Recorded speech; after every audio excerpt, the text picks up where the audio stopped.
பதின்ம வயசுல வீட்டை விட்டு ஓடி போறத பத்தி கொஞ்சம் யோசிச்சு பாருங்க நேயர்களே. ஆமா, நம்மள பல பேருக்கு அந்த எண்ணம் வாழ்க்கையில ஒரு முறையாவது கண்டிப்பா வந்திருக்கும். கரெக்ட். அப்பா அம்மா மேல இருக்கிற கோபத்துல, இல்லனா ஃப்ரெண்ட்ஸோட சேர்ந்து ஏதோ ஒரு ட்ரிப் போறதுக்காக வீட்டை விட்டு எப்படி சொல்றது, எஸ்கேப் ஆகிறத பத்தி நாம கேள்விப்பட்டிருப்போம். நிஜம்தான், அது ஒரு வயசு கோளாறுன்னு சொல்லலாம். ஆனா இப்போ ஒரு பதின்ம வயசு பையன் கொட்டும் பனியில இருக்கிற இமயமலைக்கு ஓடி போற முடிவு பண்றான். அதுவும் ஏதோ ட்ரெக்கிங் போறதுக்காக இல்ல. கடவுளை தேடி. ஆமா, கடவுளை தேடி. கேட்கறதுக்கே கொஞ்சம் ஆச்சரியமா இருக்குல்ல. முந்திய ஆழமான அலசல்ல ஒரே நேரத்துல 2 இடங்கள்ல தோன்றின அந்த பிலோகேஷன் அற்புதத்தை பத்தி பார்த்தோம். ஆமாம், சாமி பிரணவானந்த செஞ்ச அந்த அற்புதம். எக்ஸாக்ட்லி. அந்த சம்பவம் முகுந்தான்ற அந்த சிறுவனோட மனசுல எப்படிப்பட்ட ஒரு வேதியியல் மாற்றத்தை ஏற்படுத்துச்சு, எப்படி அவனை ஒரு மாபெரும் ஆன்மீக தேடலுக்கு தள்ளுச்சு அப்படிங்கறத தான் இன்னைக்கு நாம இந்த ஆழமான அலசல்ல பார்க்க போறோம். அதாவது நம்ம கையில் இருக்கிற ஆதாரம் பாத்தீங்கன்னா யோகியின் சுயசரிவம் புத்தகத்தோட 4வது அத்தியாயம். கரெக்ட். இந்த ஆதாரங்களை வச்சுக்கிட்டு முகுந்தா சந்திச்ச தடைகள், அந்த தடைகள் அவனுக்கு கத்துக் கொடுத்த பாடங்கள், இது எல்லாம் பத்தி பேச போறோம். குறிப்பா நாம எதிர்பார்க்காத இடங்கள்ல எப்படி நமக்கான வழிகாட்டல்கள் காத்துக்கிட்டு இருக்குங்கிறத அலச போறோம். கண்டிப்பா, இது ரொம்பவே சுவாரஸ்யமான ஒரு பகுதி. ஓகே, இத கொஞ்சம் விரிவாக பார்ப்போம். முகுந்தா, அவனோட நண்பன் அமர், அப்புறம் உறவினரான ஜதீந்தா, இந்த 3 பேரும் சேர்ந்து இமயமலைக்கு தப்பிச்சு போக ஒரு திட்டம் போடுறாங்க. இந்த திட்டம் ஒரு ஹாலிவுட் த்ரில்லர் படத்துக்கு சற்றும் சளைச்சதில்ல. அனந்தா இருக்காருல்ல, அவர் எப்பவுமே முகுந்தா மேல ஒரு கழுகு பார்வையாவே இருக்காரு. ஆமா, அனந்தாவுக்கு முகுந்தா ஆன்மீகத்துல ஈடுபாடா இருக்கிறத சுத்தமா பிடிக்கல.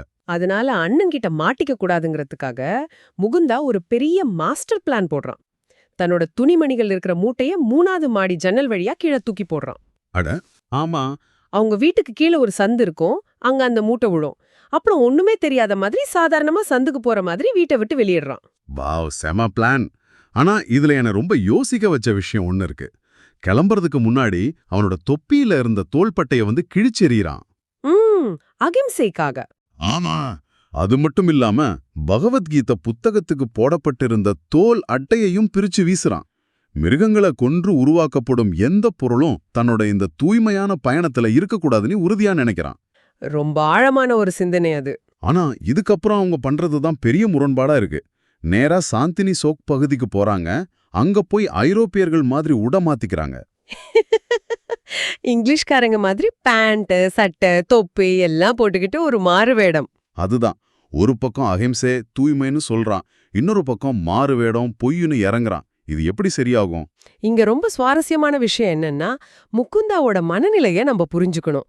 அவனுக்கு பக்தி இருக்கு, ஆனா அதே சமயம் அவன் ஒரு சின்ன பையன். 15 வயசு பையன். கரெக்ட். 15 வயசுக்கே உரிய அந்த அதீத நம்பிக்கையும் அறியாமையும் அவன்கிட்ட இருக்கு. ஐரோப்பிய உடைகளா மாட்டிக்கிட்டா நாம இங்கிலீஷ்காரங்க மாதிரி தெரிவோம், அண்ணன் அனந்தாவால நம்மை கண்டுபிடிக்கவே முடியாதுன்னு ரொம்ப ஆழமா நம்புறாங்க. அப்போ அந்த மாறுவேடம் ஒரு விளையாட்டுத்தனமா? கிட்டத்தட்ட அப்படிதான். ஆன்மீக தேடல் அப்படிங்கிறது எப்பவுமே ரொம்ப இறுக்கமான சீரியஸான ஒரு விஷயமா இருக்கணும்னு எந்த அவசியமும் இல்ல. அந்த சிறுவர்களின் மனசுல இமயமலைங்கிறது வெறும் ஒரு படிமலை கிடையாது. வேற என்ன? அது அவங்க சுதந்திரமா சுவாசிக்கக்கூடிய ஒரு ஆன்மீக தளம். அந்த இடத்த அடையணுங்கிற ஒற்றை நோக்கத்துக்காக அவங்க எந்த எல்லைக்கும் போக தயாரா இருக்காங்க. அந்த எல்லை முகல் சராய் ரயில் நிலையத்துல ரொம்ப அப்பட்டமா தெரியுது.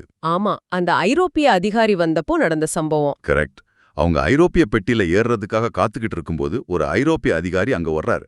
அனந்தா எப்படியோ முன்கூட்டியே உங்களை பத்தி தந்தி அடிச்சிட்டான் போல. அனந்தா ரொம்ப புத்திசாலி. ஆமா, அந்த அதிகாரி இவங்கள பார்த்து சந்தேகப்பட்டு விசாரிக்கிறாரு. அந்த இடத்துல முகுந்தாவோட நண்பன் அமர் கொஞ்சம் கூட தயங்காம, நான் ஒரு இங்கிலீஷ் அம்மாவுக்கும் இந்திய அப்பாவுக்கும் பிறந்தவன், என் பேரு தாமஸ் அப்படின்னு ஒரு பொய்ய இழுத்து விடுறார். அப்புறம் முகுந்தாவ தாம்சன்னு சொல்லிட்டான். ஆமா, முகுந்தாவை காட்டி இவன் பேரு தாம்சன் அப்படின்னு சொல்றான். அந்த அதிகாரி அதை அப்படியே நம்பி அவங்கள அந்த ஐரோப்பிய பெட்டியிலேயே ஏத்தி விட்டுறாரு. எனக்கு என்ன சந்தேகம்னா, கடவுளை தேடி போற ஒரு பயணத்துல இப்படிப்பட்ட பச்சை பொய்களை சொல்றது அந்த பயணத்தோட புனிதத்தை கெடுக்காதா? பாத்தீங்கன்னா தார்மீக ரீதியா நீங்க சொல்றது சரிதான். பொய் சொல்றது தப்புன்னு தான் நமக்கு கத்து கொடுத்திருக்காங்க. பின்ன என்ன, பொய் தானே. ஆனா கர்மா அல்லது ஆன்மீக விதிகளின்படி பார்த்தா ஒரு செயலோட விளைவு அந்த செயலுக்கு பின்னாடி இருக்கிற நோக்கத்தை பொறுத்தது. அவங்க சுயநலத்துக்காகவோ வேற யாளுக்காவது தீங்கு விளைவிக்கணும்ன்ற எண்ணத்திலயோ அந்த பொய்ய சொல்லல. ஓ, அவங்க நோக்கம் தூய்மையானதுன்னு சொல்றீங்க. எக்ஸாக்ட்லி. தன்னோட குருவை கண்டுபிடிக்கணும், இறைவனை அடையணுங்கிற அந்த தூய்மையான தாகம் மட்டும்தான் அவங்க கிட்ட இருந்துச்சு. அந்த ஒற்றை நோக்கத்துக்காக செய்யப்பட்ட இந்த சின்ன சின்ன குழந்தைத்தனமான பொய்கள் அவங்களுக்கு ஒரு சுமையா மாறல. அதனாலதான் அவங்களால அந்த அதிகாரி முன்னாடி அவ்வளோ இயல்பா ஒரு குற்ற உணர்ச்சியே இல்லாம நடிக்க முடிஞ்சதுன்னு சொல்றீங்கன்னு. ஆமா, உள்ளுக்குள்ள ஒரு தெளிவு இருந்துச்சு அவங்களுக்கு. சரி, நோக்கம் தூய்மையானது தான். ஆனா அந்த பயணத்துல எல்லாரும் ஒரே மாதிரி உறுதியா இல்லையே. அந்த ஜதிந்தா பண்ண வேலையை நினைச்சேன் இப்பவும் எனக்கு சிரிப்பு வருது. பாவம் ஜதீந்தா. ஆமாங்க, பட்வான் ஸ்டேஷன் வந்த உடனே அவ அப்படியே எஸ்கேப் ஆயிடுறான். இதுக்கு காரணம் முகுந்தா சொன்ன ஒரு விஷயம்தான். பயணம் ஆரம்பிக்கும் போது முகுந்தா என்ன சொல்றான்னா, அந்த புலிகள் கதை தானே? அதேதான். நாம இமயமலைக்கு போனதும் அங்க இருக்கிற கொடிய விலங்குகளெல்லாம் நம்ம கிட்ட சாதுவா நிக்கும். புலிகளெல்லாம் நம்மளோட ஆன்மீக சக்திய பார்த்துட்டு வீட்டு புலிகள் மாதிரி நம்மளோட அன்புக்காக காத்துக்கிட்டு இருக்கோம் அப்படின்னு ரொம்ப உணர்ச்சிகரமா சொல்றான் முகுந்தா. முகுந்தா அத முழுமையா நம்பி சொல்றான். அவனோட நம்பிக்கை அவ்ளோ ஆழமானது. ஆனா இத கேட்ட ஜதீந்தாவோட மனசுல என்ன ஓடிச்சுன்னு பாத்தீங்களா? ஆமா, அவ ரொம்ப பிராக்டிகலா யோசிச்சிருக்கான்.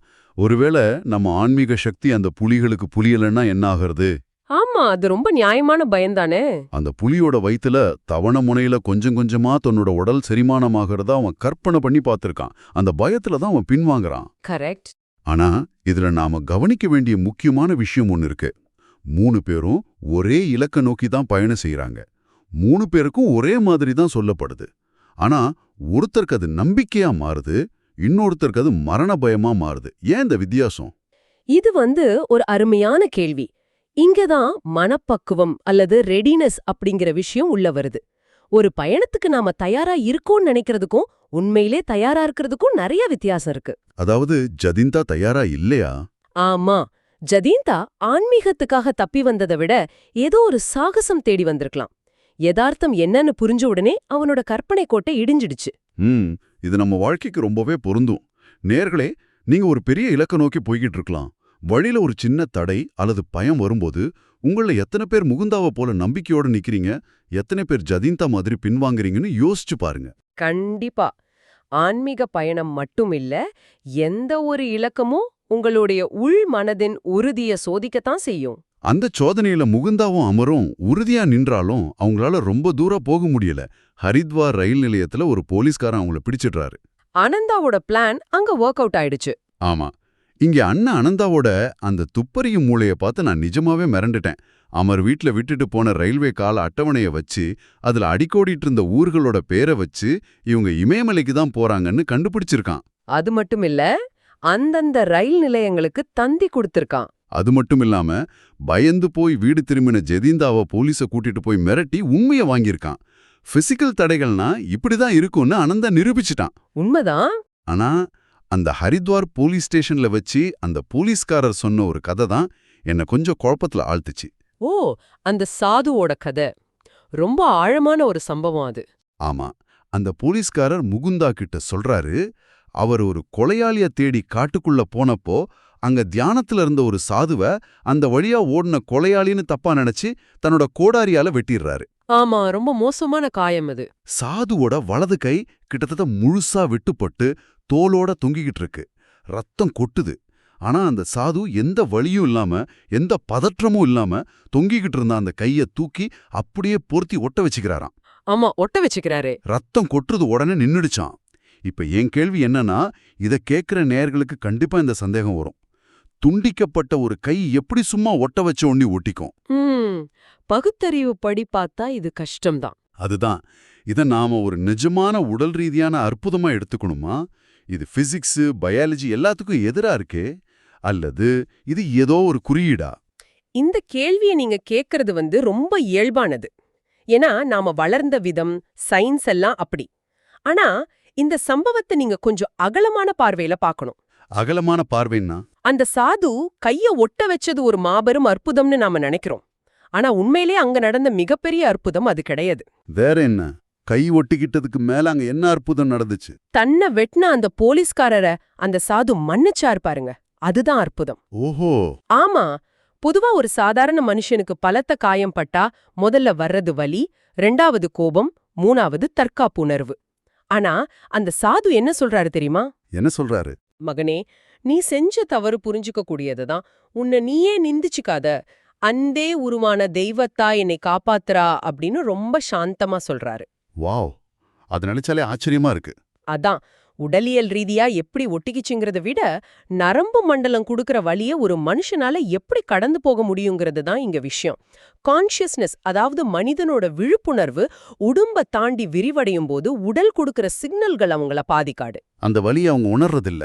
கரெக்ட். அந்த அதீத கருணை இருக்கே, அது மனித இயல்புக்கு அப்பாற்பட்டது. அதுதான் உண்மையான அற்புதம். வாவ், வலியை தாண்டறதை விட கோபத்தை தாண்டறதுதான் பெரிய அற்புதம். இது ரொம்பவே பவர்ஃபுல்லான ஒரு சிந்தனை. முகுந்தாவும் அந்த சாதுவை பார்க்க முடியலேன்னு ரொம்ப ஏங்குறான். ஆனா அதுக்குள்ள அனந்தா வந்துட்டான்ல. ஆமா, அதுக்குள்ள அனந்தா ஹரித்வார் வந்து முகுந்தாவை கூட்டிட்டு போயிடுறான். இங்கதான் கதையில அடுத்த கட்டம் ஆரம்பிக்குது. அனந்தா முகுந்தாவை நேரா கல்கத்தாவுக்கு, அதாவது அவங்க வீட்டுக்கு கூட்டிட்டு போல. பின்னாடி எங்க கூட்டிட்டு போறான்? வாரணாசிக்கா? ஆமா, வாரணாசிக்கு, அதாவது காசிக்கு கூட்டிட்டு போறான். பிசிக்கல் தடைகளை தாண்டி வந்த முகுந்தாவுக்கு இப்போ ஒரு அறிவார்ந்த தடையை உருவாக்குறான் அனந்தா. சரியா சொன்னீங்க. அனந்தாவுக்கு நல்லா புரிஞ்சு போச்சு, இவனை பூட்டி வச்சோ அடிச்சோ திருத்த முடியாதுன்னு. அதனால ஒரு பண்டிதர்கிட்ட கூட்டிட்டு போய் மூளை செலவு செய்ய சொல்றான். அந்த பண்டிதரும் அவர் மகனும் சேர்ந்து முகுந்தாவோட ஆன்மீக ஆசையை உடைக்க பாக்குறாங்க. என்ன சொல்றாங்க அவங்க? நீ உலக பொறுப்புகளை தட்டி கழிச்சா உனக்கு துரதிர்ஷ்டங்கள் தான் வரும், நீ எல்லாம் ஆன்மீகத்துக்கு லாயக்கில்ல அப்படின்னு தொடர்ச்சியா விமர்சனம் பண்றாங்க. இது வந்து ஒரு சைக்கலாஜிக்கல் அட்டாக். ஆனா முகுந்தா அதுக்கெல்லாம் பயப்படுற ஆள் கிடையாதே. ஆமா, முகுந்தா அசலைக்குன பகவத்கீதையிலிருந்து மேற்கோள்களை காட்டி பதிலடி கொடுக்கறான். இருந்தாலும் அவனுக்குள்ள ஒரு சின்ன சலனம் வருது. நான் துறவியா வாழ்வதா இல்ல குடும்ப வாழ்க்கையை மேற்கொள்வதா அப்படின்னு இறைவன்கிட்ட மனமுருகி பிரார்த்தனை செய்றான். அந்த பிரார்த்தனைக்கு ஒரு விடை கிடைச்சிருக்குமே. ஆமா, அடுத்த செகண்டே ஒரு விடை கிடைக்குது. வீதிக்கு வெளியே நின்னுக்கிட்டு இருந்த ஒரு உண்மையான சாது முகுந்தாவை கூப்பிட்டு சொல்றாரு, என்னன்னு? அந்த அறிவிலியோட பேச்ச கேட்காதே, இந்த பிறவில நீ ஒரு துறவியாதான் வாழப்போறன்னு இறைவன் எம் மூலமா உனக்கு சொல்றார் அப்படின்னு சொல்லி உறுதிப்படுத்துறார். ஆடா, இது ஒரு பெரிய விஷயம். இது எனக்கு ரொம்ப ஆச்சரியமா இருந்துச்சு. உள்ளே பெரிய பண்டிதர்கள் வேஷத்துல போலியானவங்க இருக்காங்க, ஆனா வெளியே தெருவுல சாதாரணமா நிக்கிற ஒரு சாது உண்மையான வழிகாட்டியா இருக்கார். பாத்தீங்கன்னா இதுலேந்து நாம தெரிஞ்சிக்க வேண்டிய விஷயம் என்னன்னா, நாம எதை தேடுறோமோ அது நாம எதிர்பார்க்கிற வடிவத்துல எதிர்பார்க்கிற இடத்துல கிடைக்காது. ரொம்ப உண்மை. முகுந்தா தனக்கான குரு இமயமலையில இருக்காருன்னு நினைச்சுக்கிட்டு அவ்ளோ தூரம் ஓடுனான். ஆனா அவனுக்கான முதல் ஆழமான வழிகாட்டல் அவனோட அண்ணன் அவனை தடுக்கிறதுக்காக கூட்டிட்டு போன ஒரு பண்டிதரோட வீட்டு வாசல்ல கிடைக்குது. பிரபஞ்சத்தோட விளையாட்டு. ஆமா, பிரபஞ்சம் நமக்கான செய்திய எப்படி வேணாலும் யார் மூலமா வேணாலும் அனுப்பும். நாம பண்ண வேண்டியதெல்லாம் திறந்த மனதோட அந்த சிக்னல்களை கவனிக்கிறது மட்டும்தான். இந்த பிரபஞ்சத்தோட விளையாட்டு இங்கி முடியல. முகுந்தாவோட அப்பாவும் அனந்தா மாதிரியே ஒரு பிளான் பண்றாரு. ஓ, அப்பா என்ன பண்றாரு? பையனுக்கு ஆன்மீகத்துல பைத்தியம் பிடிச்சிடுச்சு, இவனை கட்டுப்படுத்தணும்னா ஒரே வழி சம்ஸ்கிருத இலக்கணத்தை கத்துக் கொடுக்கறது தான் முடிவு பண்றாரு. சம்ஸ்கிருத இலக்கணமா? அது ரொம்ப கஷ்டமான விஷயமாச்சே. அதுதான் ஒரு பிளானே. வறண்ட இலக்கணத்தை படிச்சா எவனுக்கும் ஆன்மீக ஆசை ஓடிடும்னு அவர் நம்புறாரு. அதுக்காக சுவாமி கேவலானந்தர் அப்படிங்கிற ஒரு ஆசிரியரை ஏற்பாடு பண்றாரு. ஆனா அப்பாவுக்கு தெரியாத ஒரு மிகப்பெரிய சீக்ரெட் அதுல இருக்கே. ஆமாங்க, இந்த கேவலானந்தர் சாதாரண ஆள் கிடையாது. அவர் மாபெரும் குருவான லாகிரி மகாசயரின் மிக நெருங்கிய சீடர். ஓஹோ. இது எப்படி இருக்கு தெரியுமா? நெருப்பு அணைக்கிறதுக்காக நெருப்பு பிடிச்சா சந்தோஷப்படுற ஒரு பைரோமீனியாக்கு கூட்டு வந்து ஃபயர் இன்ஜினியரா வேலைக்கு வச்ச மாதிரி இருக்கு. ரொம்ப சரியான ஒப்பீடு. முகுந்தாவோட ஆன்மீக தீய அணைக்க அப்பா செஞ்ச அந்த செயல் அந்த தீயில நெய்ய ஊத்துன மாதிரி ஆயிடுச்சு. கண்டிப்பா. தகைகள் எப்போதுமே நமக்கு எதிரிகள் கிடையாதுங்கிறதுக்கு இதுதான் ஆகச்சிறந்த உதாரணம். அனந்தாவும் அப்பாவும் முகுந்தாவை தடுக்க நினைச்சு போட்ட அந்த தடைகள் தான் முகுந்தாவை அவனுக்கான சரியான குருவை நோக்கி, அதாவது கேவலானந்தரை நோக்கி கொண்டு போச்சு. அது ரொம்பவே முக்கியமான பாடம் நமக்கு. ஆமா, சில நேரங்கள்ல நம்ம வாழ்க்கையில எல்லாமே முடங்கி போன மாதிரி ஒரு ஃபீல் வரும்.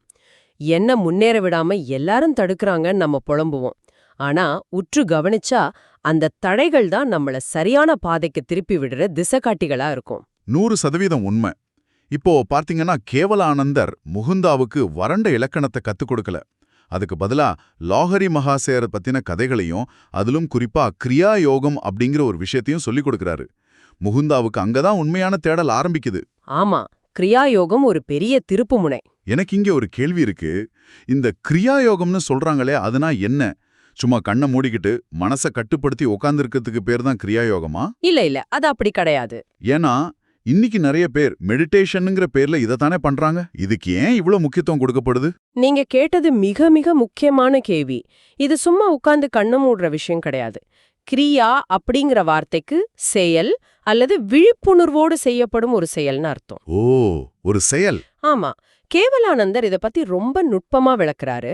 சாதாரணமா நம்ம மூச்சு விடும்போது அது ஒரு தன்னிச்சையான செயலா நடக்குது.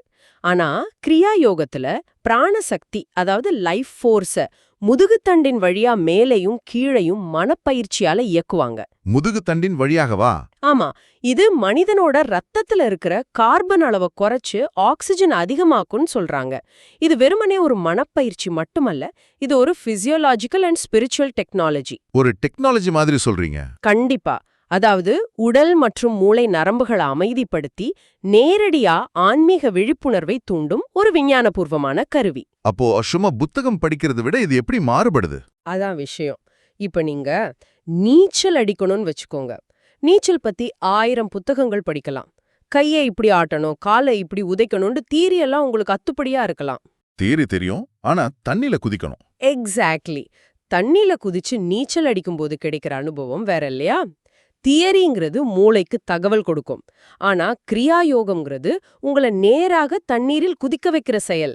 அது உங்களுக்கு நேரடி அனுபவத்தை கொடுக்கும். ஓ, அதனாலதான் கேவலானந்தர் லாகிரி மகாசயரை பத்தி சொல்லும்போது ஒரு விஷயத்தை குறிப்பிட்டார்.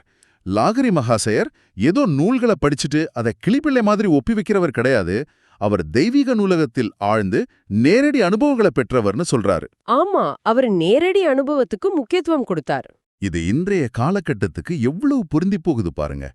இன்னைக்கு நாம இன்ஃபர்மேஷன் ஓவர்லோட் உலகத்துல வாழ்ந்துட்டு இருக்கோம். நம்ம கையில இருக்கிற ஸ்மார்ட் போன்ல உலகத்துல இருக்கிற அத்தனை தத்துவங்களும் தகவல்களும் குட்டி கிடக்கு. ஆமா, தகவல்களுக்கு பஞ்சமே இல்ல. ஒரு நாளைக்கு 4 பாட்காஸ்ட் கேட்கிறோம், 10 யூடியூப் வீடியோ பார்க்கறோம். ஆனா அது எல்லாம் நமக்கு உண்மையான அறிவை தருதா? சத்தியமா கிடையாது. இன்னைக்கு நாம தகவல்களை சேகரிக்கிறதையே ஞானம்னு தப்பா நினைச்சுக்கிட்டு இருக்கோம். டேட்டாவை டவுன்லோட் பண்றது டிரான்ஸ்ஃபர்மேஷன் கிடையாது. கரெக்ட். லாகிரி மகாசயர் சொல்றது என்னன்னா, வார்த்தைகள் வெறும் மேலுரைகள் தான். அதை தாண்டி நேரடி அனுபவத்துக்கு போகணும். கேவலானந்தர் முகுந்தாவுக்கு சொன்ன பார்வையற்ற ராமுவோட கதை எடுத்துக்கோங்க. ராமுவோட கதை. ஆமா, ராமு லாகிரி மகாசயர்கிட்ட தனக்கு பார்வை வேணும்னு கெஞ்சுறான். ஆனா அவரு என்கிட்ட எந்த குணப்படுத்தும் சக்தியும் இல்லையே அப்படின்னு ரொம்ப இயல்பா சொல்றாரு. ஆனா ராமுவோட உறுதிய பார்த்து ராமநாமம் ஜெபிக்க சொல்றாரு. அப்புறம் என்னாச்சு? ஒரு வாரத்துல ராமுக்கு பார்வை கிடைக்குது. இதுல என்ன கவர்ந்த விஷயம், அந்த பார்வை கிடைச்ச அற்புதம் இல்ல. அதை செஞ்சு முடிச்ச பிறகும் லாகிரி மகாசயர் காட்டிய அந்த அகங்காரமற்ற தன்மைதான்.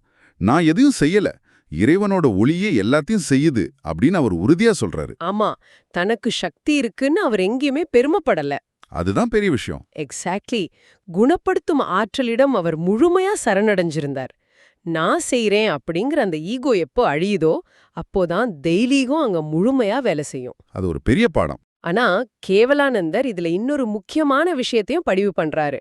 லாகிரி மகாசயர் இறந்த உடல்களுக்கு உயிர் கொடுத்தார், நோய்களை குணப்படுத்தினார். இதெல்லாம் உண்மைதான்.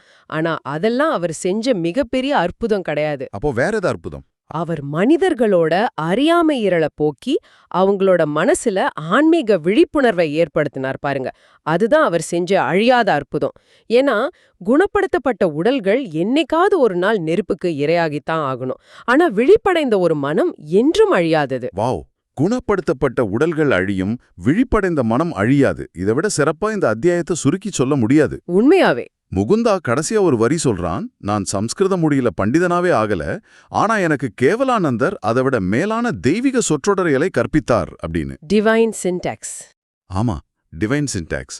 இலக்கண பிழைகள் இல்லாம பேசுறது முக்கியம் இல்ல, வாழ்க்கையோட நோக்கத்தை பிழை இல்லாம புரிஞ்சுக்கிறது தான் முக்கியம்னு முகுந்தா உணர்ந்துட்டான்.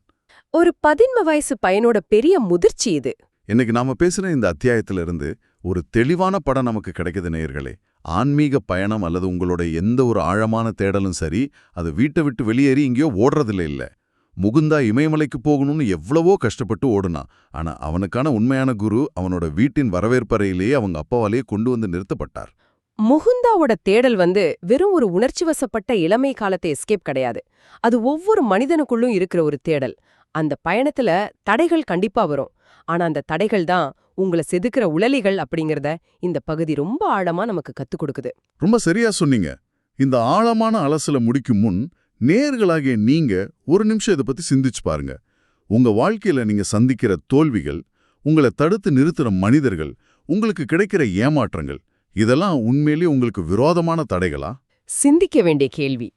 அல்லது முகந்தாவோட அண்ணன் அனந்தா மாதிரியும் அவனோட அப்பா மாதிரியும் உங்களுக்கான சரியான பாதையில சரியான குருவிடம் அல்லது உங்களுக்கான இலக்கிடம் தள்ளுவதற்காக பிரபஞ்சம் செட் பண்ணி வச்சிருக்கிற மாறுவேடமிட்ட வழிகாட்டிகளா? கண்டிப்பா வழிகாட்டிகள் தான். உங்களின் சொந்த இமயமலை எதுவாய் இருந்தாலும் சரி, உங்களுடைய கனவு எதுவாய் இருந்தாலும் சரி, இனிமேல் உங்க வழியில வர்ற தடைகளை சற்று வேறு கோணத்துல பார்க்க தொடங்குங்க. ஒருவேளை நீங்க இத்தனை நாளா தேடிக்கிட்டு இருந்த விடை அந்த தடையின் உருவத்திலேயே உங்களுக்கு முன்னாடி நின்னுகிட்டு இருக்கலாம். மீண்டும் ஒரு சுவாரஸ்யமான ஆழமான அலசலில் உங்களை சந்திக்கும் வரை தொடர்ந்து கேள்விகள் கேளுங்கள். உங்களுடைய தேடலை தயங்காமல் தொடருங்கள். விடை பெறுகிறோம்.